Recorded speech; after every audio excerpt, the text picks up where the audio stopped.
Batting সমস্যার সমাধান খুঁজছে বাংলাদেশ ক্রিকেট বোর্ড এবং সেটা আসলে জোরে সোরেই, কারণ এবছর বাংলাদেশ 10টা ওয়ানডে ম্যাচের ভেতরে 9টাতেই অল আউট হয়ে গেছে। ইনফ্যাক্ট সবশেষ ওয়েস্ট ইন্ডিজের বিপক্ষে টি-20 সিরিজের 2টা ম্যাচে বাংলাদেশ পুরো 20 ওভার ব্যাট করতে পারেনি, দুটোতে অল আউট হয়েছে। এমনকি সবশেষ যে 21টা ওয়ানডে ম্যাচ খেলেছে বাংলাদেশ, সেখানে 15টাতে বাংলাদেশ 250 রান করতে পারেনি। তাহলে আসলে দল জিতবে কেমন করে, বা কাঙ্ক্ষিত সাফল্যই বা কেমন করে পাবে? ঠিক এই মুহূর্তে সিনিয়র সহকারী কোচ সালাউদ্দিন, তিনি আসলে ব্যাটিং কোচের দায়িত্বটাও পালন করছেন একই সাথে, কিন্তু তার কাজে খুশি হওয়ার কোনো কারণ তো নেই। নানা অভিযোগ তার বিরুদ্ধে উঠে গেছে এর ভেতরে একটা হচ্ছে যে তিনি তার পছন্দ মতো ক্রিকেটারদেরকে প্রমোট করেন এবং ব্যাটসম্যানদের ব্যাটিংয়ে সিগনিফিকেন্ট কোনো উন্নতি দেখা যাচ্ছে না। যার যেই দুর্বলতা, সেই দুর্বলতা থেকেই যাচ্ছে, সেখান থেকে তারা আসলে বেরিয়ে আসতে পারছে না। তো সেই ক্ষেত্রে ব্যাটিং কোচ আসলে কি করছেন, বা এই যে সিনিয়র সহকারী কোচ সালাউদ্দিন, যিনি মান্থলি বেতন পাচ্ছেন রেকর্ড 10 লাখ টাকা, এর আগে কোনো দিন কোনো লোকাল কোচ এত টাকা বেতন পাননি, কিন্তু তিনি বেতন পাচ্ছেন, কিন্তু তার কাজের পারফরমেন্স তিনি দেখাতে পারছেন না, ব্যর্থ হচ্ছেন বারে বারে। সেই কারণে এখানে একটা বড় ধরনের পরিবর্তন আনার কথা ভাবছে বিসিবির যে নয়া বোর্ড সেটি। এবং সেখানে আলোচনায় রয়েছেন মোহাম্মদ আশরাফুল, জাতীয় দলের সাবেক ক্রিকেটার, যিনি ঠিক এই মুহূর্তে কোচিং পেশায় যুক্ত রয়েছেন।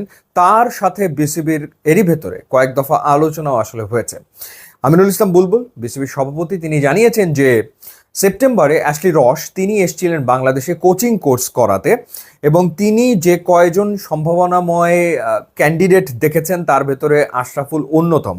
এছাড়া তিনি প্রশংসা করেছেন হান্নান সরকারের, শাহরিয়ার নাফিসের, তুষার ইমরানের, মাহমুদুল্লাহ রিয়াদের। কিন্তু মাহমুদুল্লাহ রিয়াদ আবার ওই যে লেভেল 3 কোর্স যেহেতু করেননি, সেই কারণে তিনি আপাতত পিছিয়ে রয়েছেন, মোহাম্মদ আশরাফুল এগিয়ে রয়েছেন।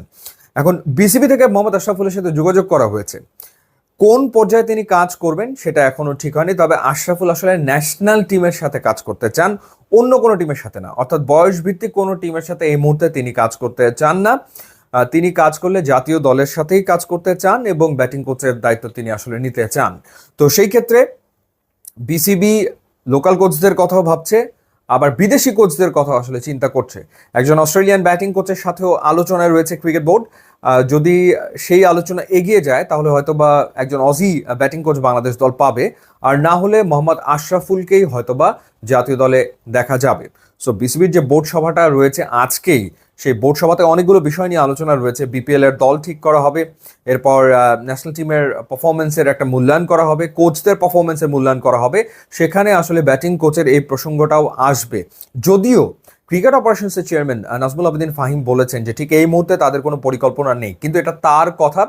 স্পষ্টভাবেই একটা ভাগ আমরা লক্ষ্য করছি, একটা বিভক্তি লক্ষ্য করা যাচ্ছে। মানে সেই ক্ষেত্রে একদিকে নাজমুল আবেদিন ফাহিম এবং সালাউদ্দিন তারা একভাবে দল পরিচালনা করতে চান, আবার এই যে নতুন যে ডিরেক্টররা নির্বাচিত হয়েছেন তাদের ভেতরে যে 4জন সাবেক ক্রিকেটার বা ক্যাপ্টেন রয়েছেন, যেখানে খালেদ মাসুদ পাইলট রয়েছেন, আব্দুর রাজ্জাক রাজ রয়েছেন, ফারুক আহমেদ রয়েছেন, আমিনুল ইসলাম বুলবুল রয়েছেন, তারা আবার একটা কমিটি নিজেদের মতো করে নিতে চান, বা এটাকে তারা আসলে কমিটি নামও দিতে চান না, যেটাকে তারা একটা ছায়া কমিটি অনেকেই বলছেন। তো তারা আবার ভিন্ন মত পোষণ করছেন, তারা আসলে অন্যভাবে ন্যাশনাল টিমকে দেখতে চান, বা ন্যাশনাল টিমে কিছু পরিবর্তন তারা করতে চান। সো দেখা যাক শেষমেশ বোর্ড সভাতে আসলে কি সিদ্ধান্ত হয়। তবে ব্যাটিং কোচ হওয়ার ক্ষেত্রে অনেকাংশেই এগিয়ে গেছেন মোহাম্মদ আশরাফুল, এবং সম্ভবত সালাউদ্দিন তাকে হয়তোবা অন্য কোনো দায়িত্বে বিসিবি সরিয়ে নিতে পারে বলেই শোনা যাচ্ছে। ইউটিউব, ইনস্টাগ্রাম লিঙ্ক দেওয়া আছে, আপনারা যোগ দিলে খুবই খুশি হবো। And thanks for watching.